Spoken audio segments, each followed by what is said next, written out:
أعوذ بالله من الشيطان اللعين الرجيم بسم الله الرحمن الرحيم अस्सलामु अलैकुम व रहमतुल्लाहि व बरकातुह। इमाम अली इब्न अबी तालिब अलैहिस्सलाम हदीस नंबर 26 नंबરમાં ફરમાવે છે, મિસ્કીન ઇબ્ન આદમ, કે આદમના બચ્ચાઓ મિસ્કીન છે.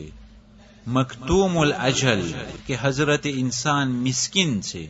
એ ઇન્સાનને ખબર પણ નથી કે તે ક્યારે ઇન્તેકાલ પામશે. આયતોના અંદરમાં છે કે આ જમીન ઉપર મૃત્યુ પામીશ એ તને ખબર નથી, કેવી રીતના તું ઇન્તેકાલ પામીશ તને ખબર નથી, ક્યારે તું ગુજરી જઈશ એ તને ખબર નથી. પછી મૌલાએ કહ્યું, મખનૂનુલ ઇલલ, ઇબ્ન આદમ મિસ્કીન છે કે તેની બીમારી જાહેર થઈ જાય છે. ઘણી વખત ઇન્સાન છુપાવવાની કોશિશ કરે, કોઈને કહેતો ના હોય કે તેમાં શું અને કઈ બીમારી છે, પણ તે બીમારી જાહેર થઈ જાય છે. તે બીમારી દેખાઈ જાય છે અને ચહેરાના રંગ ઉપરથી ઇન્સાનને ખબર પડી આવે છે કે આ શખ્સ બીમાર છે અને આમાં ઝઈફી આવી ગઈ છે અને આમાં બીમારી ફેલાઈ રહી છે. ત્રીજી વસ્તુ મૌલા ફરમાવે છે, મહફૂઝુલ અમલ, કે ઇન્સાનના આમાલને નોતે કરવામાં આવે છે. ઇન્સાન અગર જો ચાહે કે તે એવું કામ કરે કે જે કામ કોઈને ખબર ન પડે, તો એ હરગીઝ થવાવાળી વસ્તુ નથી. ઇન્સાન જ્યારે કોઈ કામ કરે છે તો તે કામ બાકી રહી જાય છે, તે કામ નોતે થઈ જાય છે.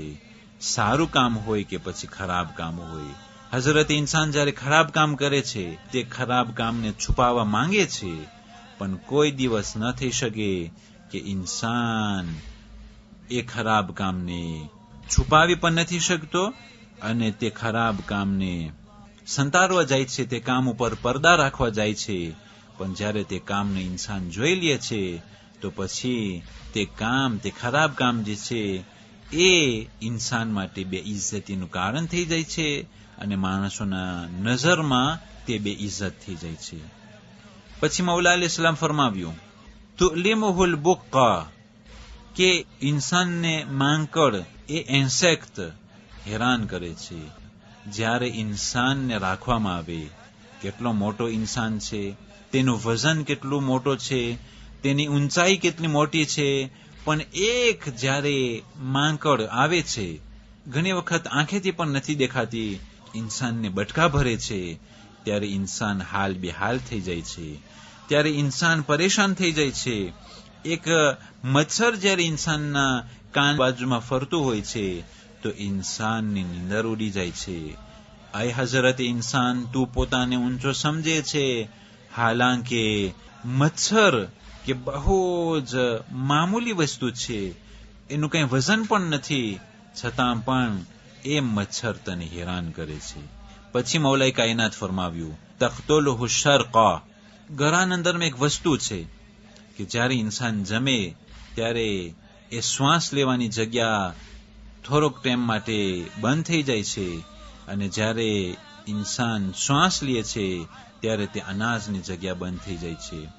તો અગર જો ઇન્સાન હેટકી ખાય છે અને અગર જો તે શ્વાસની જગ્યાના અંદરમાં એક જ કણ દાખલ થઈ જાય છે તો ઇન્સાનને ઉનાર ચરે છે અને જ્યારે તે શ્વાસ લેવાની જગ્યાના અંદરમાં તે કણ પડી જાય છે અને નિખરતું નથી, તો મૌલાએ કાયનાત અલૈહિસ્સલામ ફરમાવે છે, તખ્તુલુહુ શરકા, કે તે હેટકી તેને કતલ કરી નાખે છે.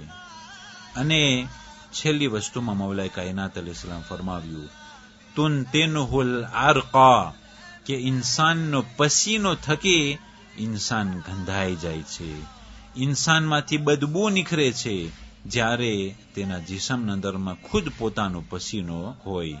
તો એ હઝરત ઇન્સાન, તું નાચી જ છો, તું ફખર ન કર, તું પોતાને મગરૂર અને તકબ્બુર અને વટ ન કર, તારી કાંઈ કિંમત નથી. અને મૌલાએ કાયનાત અલૈહિસ્સલામ ફરમાવ્યું કે તું મિસ્કીન છો, અને આ 6 ચીજ બયાન કરવામાં આવે છે.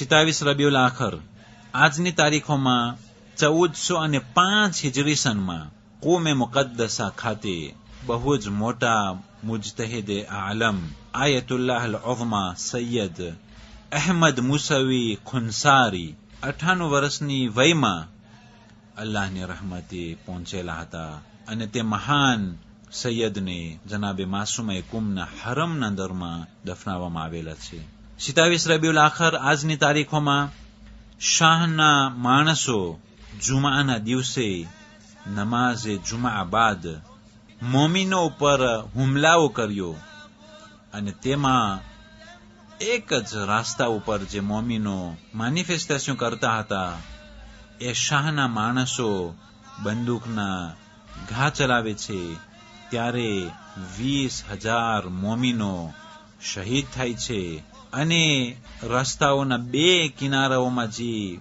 પાણી પસાર થવાના જે કનાલ હોય એમાંથી લોહીની નદી પસાર થતી હતી અને આ બાબત પછી મોમીનો ચૂપ ન રહ્યા બલકે ઇન્કિલાબ ઇસ્લામીની કામયાબી સુધી તેઓ હડતાલ કરતા રહ્યા હતા.